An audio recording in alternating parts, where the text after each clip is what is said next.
Hello guys, so nagkukuhan po kami homemade dough.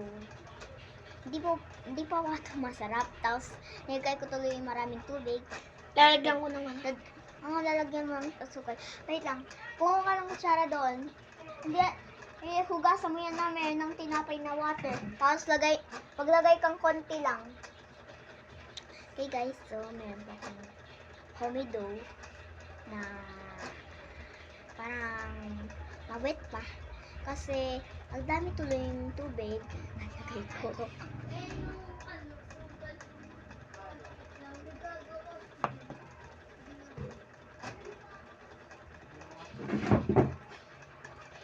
Wait lang po guys. Makakat muna tayo.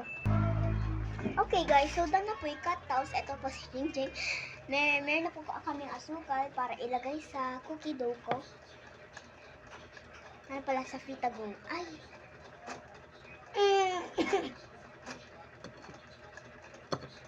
Pwede natin. Hugasan mo to. Tapos guys, so ito yung first series namin. So, tinatpot namin channel nyo.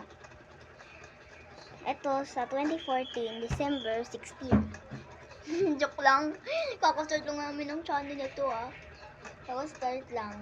Gumagawa po ako ng homemade cookie dough. Tapos wala akong chocolate.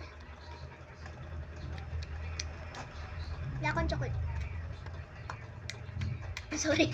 Wala po akong chocolate chip. Ito na po ang kutsara.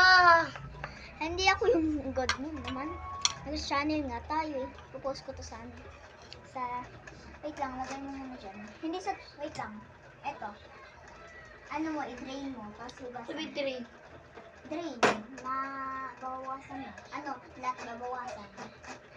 Tapos ilinis mo. Okay guys, so ito Lahat ka bubuhos. lahat bubuhos.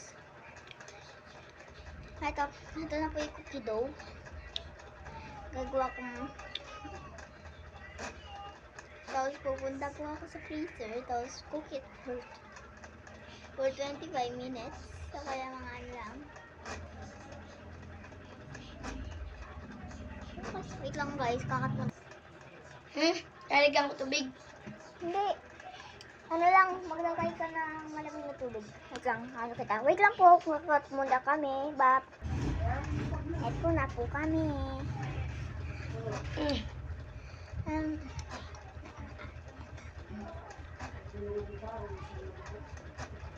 Lagay mo naman. Okay guys, so malapit po naman nandun yung video namin. Kapatry lang po namin. Lagay mo muna sa rep. Oo. Ano? Wait lang. Ano natin? Okay. Guys, babalik po kami in 10 minutes. So, kaya 25 minutes minimum. Bye-bye.